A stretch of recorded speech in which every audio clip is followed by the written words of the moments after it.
Hello and welcome.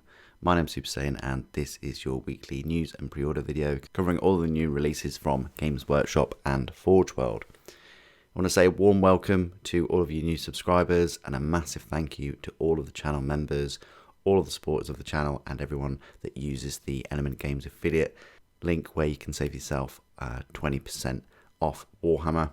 Let's get straight into the video then, and we'll kick off with the Warhammer community website right here. So if we go back a week ago to Saturday the 25th of March, can you believe it? We're already in April now. So 25th of March, we had the Black Library pre-orders in the form of some Tau. You've got Shadow Sun, then Tanith First and Only in French. For models, we had Arcs of Omen Farsight, and the Collector's Edition. You had the Boredom Patrol Tau Empire, which is your first chance of picking up Commander Farsight, along with 3 XV8 battlesuits, Crisis battlesuits, 10 Fire Warriors, and 8 tactical drones, as well as a DS8 tactical support turret. You also get 3 Tau Empire transfer sheets, so you can pick the sept of your choice. Then we had the dice for them. I don't know about you, but 15 dice in a pack looks pretty sparse nowadays. Arcs of Omen Farsight art print bundle. You also had the Boredom Patrol for Orcs. I was on the fence about getting this. I was really pumped up about picking it up, but I know that there's going to be a lot to order over the next few months, so I've dipped out of this one. I probably will pick up the plastic Snickrot at some point. I just prefer the pose of the previous model. You got the Boredom Patrol Eldari, and then Drakari, and then for Grey Knights as well. If I hadn't have picked up Castle and Crow individually quite a while ago, I would have picked up this Boredom Patrol. It's pretty nice. And then also you've got the Necron's Boredom Patrol and an Armageddon Steel Legion made to order. All of these individual miniatures, or one of these platoons, which I think some people thought that was a combat patrol too, but it's not. It's just a selection of the metal minis. On the next day, as always, at 6 PM, we have a look at what's coming up for pre-order today, and that is the Boredom Patrol Adeptus Sororitas. Yeah, looks pretty decent. You've got the Boredom Patrol Adeptus Custodes, which has hardly any models in. That's understandable. You've got the Thousand Suns Boredom Patrol, Necromunda. You've got the Vaults of You've got the Vaults of Temenos, and the Enforcer Sanctioner Pattern Automata, as well as some Ridgewalkers and some dice and some cards and some Cawdor Ash Wastes upgrades, and also Ashwood Stranger Outcast Leader, Middle-earth Strategy Battle Game. You've got the Gondor Terrain Mansion Tower and Ruins. They look pretty nice. And you've got these Battle Ready paint sets. Parade Ready paint sets. And then Vaults of Terror Dark City. That's now, I guess this is in paperback because I already have the hardback version. And then Warhammer Plus, we had a Warhammer 40,000 Battle Report and some more things in the vault. Very lackluster for Warhammer TV this week. On the same day, we had a look at the Golden Demon 2023 Slayer Sword winner revealed at Adepticon. Here it is, Neil Hollis. Well done, chap. Looks fantastic. Look at that. It's incredible. Non-metallic metallics, lighting, just marble effects. Wow, just incredible. So yeah, congrats. This month's free miniatures and retail coin.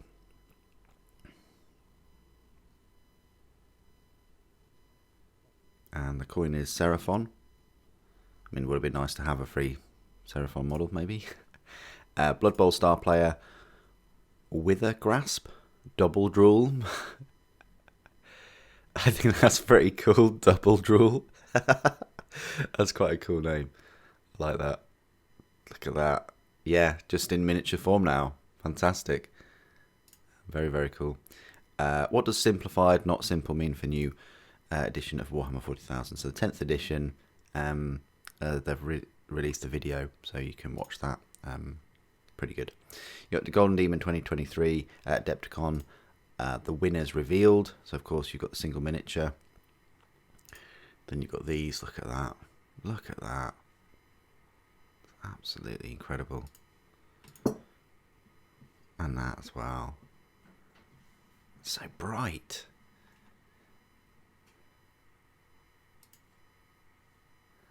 And then a 40k squad. Look at that. 40k vehicle.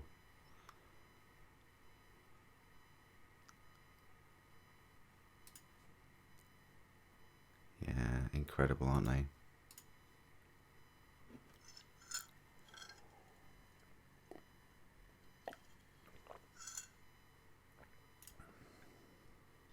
Yeah, that's insane.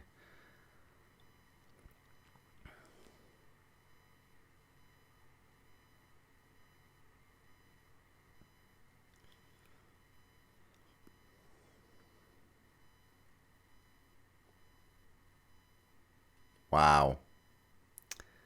Gold diorama.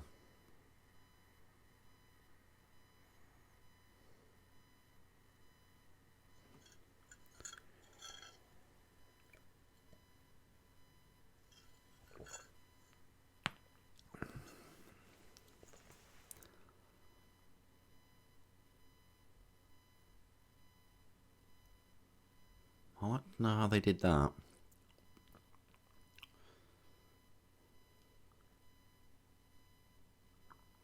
That's pretty cool. you gotta have Bjorn running away from this giant mangler squid.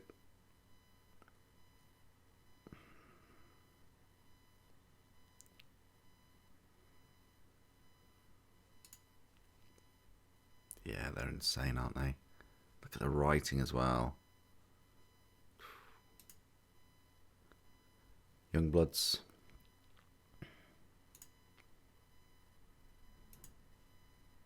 Look at that. The lighting on that.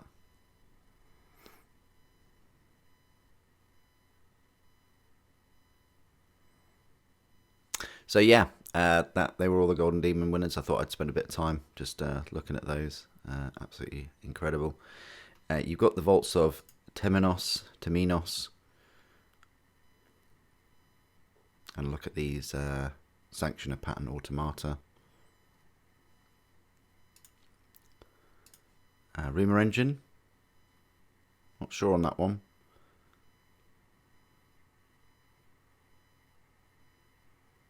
Maybe it's Age of Sigmar. Not sure. You've got the Touchline Tactics. How to play Halflings.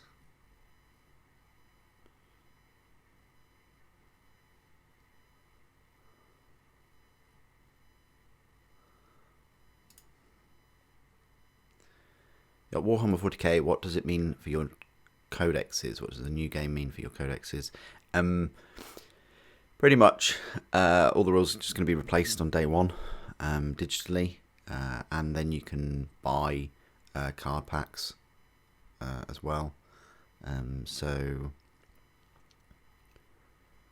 it says releasing revamped, restatted and reconsidered datasheets for every single unit in the game. Now, I've been calling for this for many years, having the rules for all the armies free to download. They've done it for Age of Sigmar for a number of years, and yeah, I'm very happy. I'm so happy that as long as the codexes themselves, if they do release them, they're I mean, they're still going to release new codexes over the course of the new edition. So I'm just hoping that they keep the digital rules like updated. I can't see why they wouldn't, but there is a danger here of them releasing all of the rules and data sheets for free, for the armies, and then releasing the codexes, and there's a discrepancy. And you know that there's going to be a discrepancy anyway, because they could release the codexes and then, for whatever reason, some of the data sheets get a rebalance, and then that codex is out of date as well. So I'm quite happy with this news, and it gives people the option of just picking up the cards which have the data sheets on, instead of having to carry around rules digitally, which is fine because not everybody has a tablet. Yeah, but a lot of people have phones.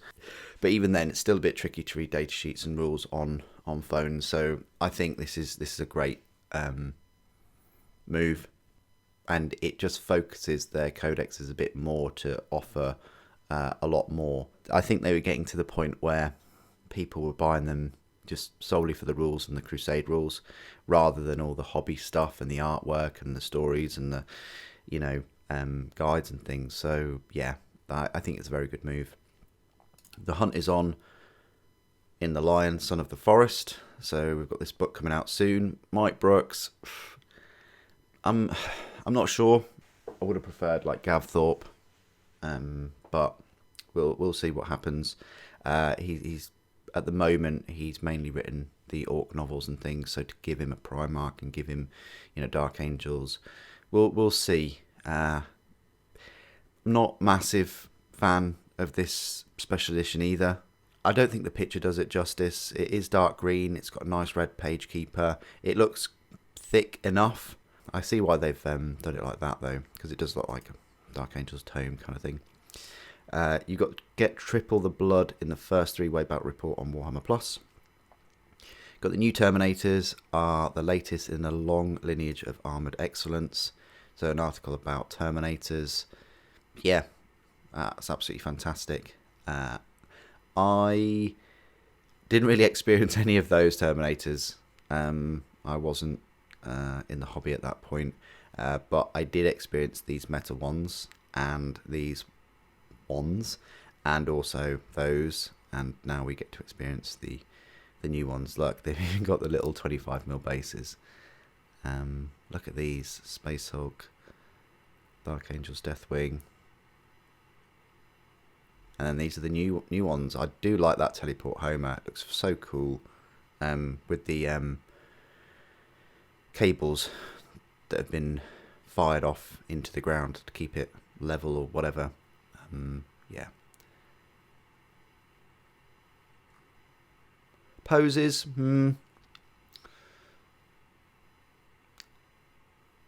I think they're an improvement. I do, overall. We'll see. You got the Lionel Johnson rules revealed. So here are his rules. 10 attacks, anyone? He's got his 2+ save. He's got a nice movement. His strength, toughness, wounds are ridiculous. His sword fealty has 2 different attack profiles. You've got 2 hit rolls instead of 1, so 20 attacks at AP -3, damage 2, or you can just go for 10 attacks at strength 10, AP -5, damage 4 as well, not even a damage D3 or anything. And then his saves, he's got his 2+ normal, 4+ invulnerable. Okay, however, save and throw made against the model in a melee attack on 6s, the attacking model's unit suffers 1 mortal wound, and you can get up to a maximum of 3 mortal wounds. So that's pretty good. So yeah, you want him in close combat as quick as possible, really. I'm not sure about the kind of Primaris inclusion. I'm not sure about the Blade Guard being included with him. I would have preferred he could stand his own just as he is if they just released him separate. I guess they've introduced the Blade Guard as well to make it like £100 set, which I think is, yeah, they didn't do it for Angron, put it that way. They didn't do it for Mortarion. They kind of did do it with Guilliman, but the other two miniatures sort of worked. They were brand new miniatures, and they worked with the Triumvirate. Whereas this, to me, it just seems like they're shifting Blade Guard and trying to bump up the price of the set. I think, unfortunately, it's going to be a long time before we get him individually. And I think that set is going to be popular as well. 40 years of Warhammer, even in death, I still serve. So that's the Metal Dreadnought there. Who are the Ossiarch Bone Reapers? What do they want with our skeletons? So we've got the new Battle Tome coming out for them. Now, Heresy Thursday. I think this has confused a few people. Like, the issue with them releasing this article, with all of these tanks so close to them being taken off a Forge World website, is I think a lot of people kind of expected them to all be plastic and move over. And just, if you have a quick look at the article, you expect that too, but they're not. None of them are coming into plastic, which is hugely disappointing. And again, it's another step backwards. I just hope at the end of all these releases, they don't take more steps backwards than they have forwards, because the last year has been fantastic for Horus Heresy and Plastic Horus Heresy, with all the new releases and refreshes of kits. I mean, they've released miniatures that I didn't really think that they would, and they've made some very odd choices with, like recently, the Contemptor Dreadnoughts. Firstly, removing the Contemptor Dreadnought resin weapons from Forge World, and then secondly, removing the Legion-specific ones altogether in a time when Horus Heresy is more popular than it ever has been. You'd think that they would want to have Legion-specific dreadnoughts available. They completely removed them. They replaced them with just the Legion-specific torsos, which, if you work it out, actually more expensive now than what we had before. And now they've done this. And what I mean by done this is they've retooled the resin kits. So what that means is they've retooled these areas right here, I assume, so that you can stick the plastic sponson kind of. What they've done to retool them, I think, is probably just added like a little 2 pieces of resin there, so that you can fit your plastic sponsons on. Now, that's quite cool, I guess, if you're new to the hobby and you're new to Warhammer Horus Heresy. So if you were thinking of picking up resin tanks, that you can use your plastic sponsons from your plastic Horus Heresy range on these resin tanks. But therein lies the elephant in the room. Just how many people that are invested or have started up Horus Heresy in plastic because it's in plastic are going to buy these £100 resin tanks? It's almost like they did it because they could rather than if they should. It's that conundrum. And although I welcome it for any kind of new vehicles that you might want to pick up or that you've been on the fence about, I also vehemently think that all of these should have been just transitioned over to plastic. We have a plastic Baneblade, we have plastic Sicarans, plastic Spartans, Typhons, even a plastic Scorpius, which I didn't think that we would get, and plastic jet bikes. So in short, it would have been possible. And it's a very, very strange course of action, because, I mean, at first I thought, right, most things are going to be coming out in plastic. They're going to really support this release. And what they've done in the past few months is change my way of thinking. They're not supporting it fully. They're not bringing everything out in plastic. Cutting corners is a word I would probably use. It's just a shame, because I think that there's so many people that have started Plastic Horus Heresy, with high expectations that they would get a full plastic Fellblade or even a full plastic Mastodon. but now they're not, and that's a shame.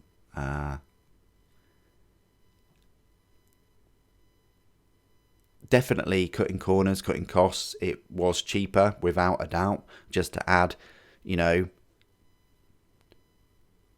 nubs of resin onto their kits, onto, say, like the Mastodon, rather than, designing and creating and making that injection mold for it. And it definitely...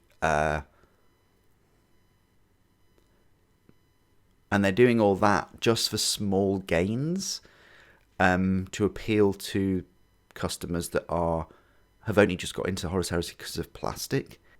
The thing is a lot of people that have bought like the Mastodon in resin or a Fellblade or whatever, these £200 or even £400 tanks, they will have magnetised their sponsons anyway, and they will have been able to hot swap them about.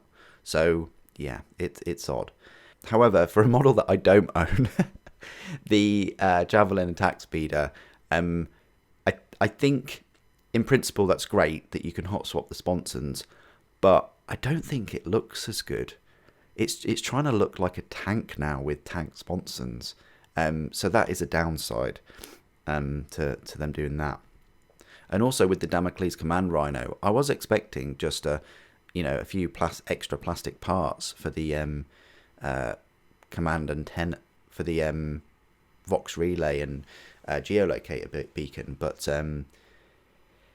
no, they're just changing the resin parts for the plastic Rhino.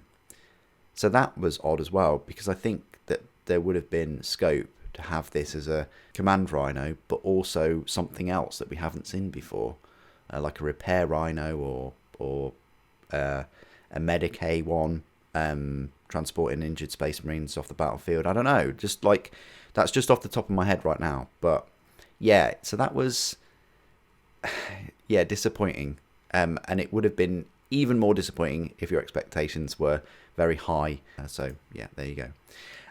Then you've got Kill Team MetaWatch digesting the latest balanced data slate for 40k. So that, yeah, you can have a look at the balanced data slate. How army building works in the new edition of Warhammer 40k. So mustering your army, battle size, army roster, choose a faction, detachment rules, select units, and promote your warlord. So battle size, you've got 3 main sizes: incursion, strike force, onslaught. 500 point games is still perfectly possible. So yeah, picking units, so at least 1 character, 1 of each epic hero, 3 of the same data sheet, 6 of the same battle line.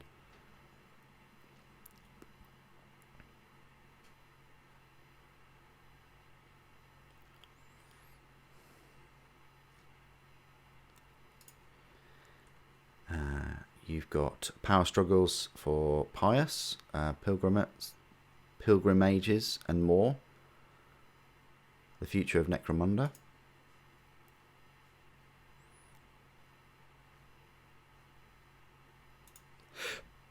You got look into your eyes.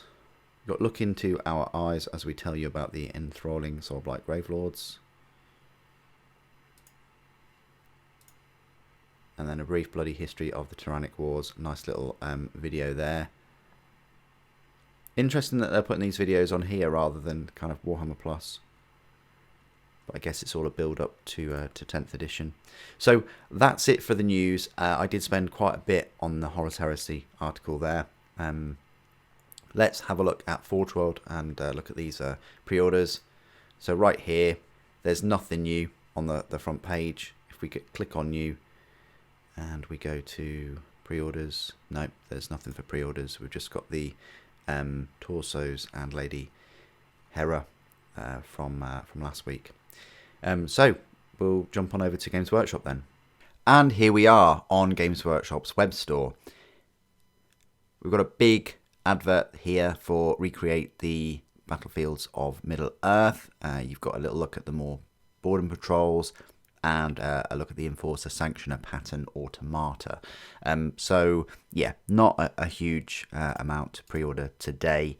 Let's click on pre-orders, view all, and we go high to low. Okay, so you had the Farsight Enclaves last week and the Snickrot's Blood Axe collection last week, but this is the Middle-earth Gondor settlement. 4 terrain pieces there, £150. Would have been nice to showcase these with some miniatures, like some extra photos as well, just to get more of a sense of a scale. Maybe even have a photo of them like on a in a diorama or something. But yeah, they can be yours for £150.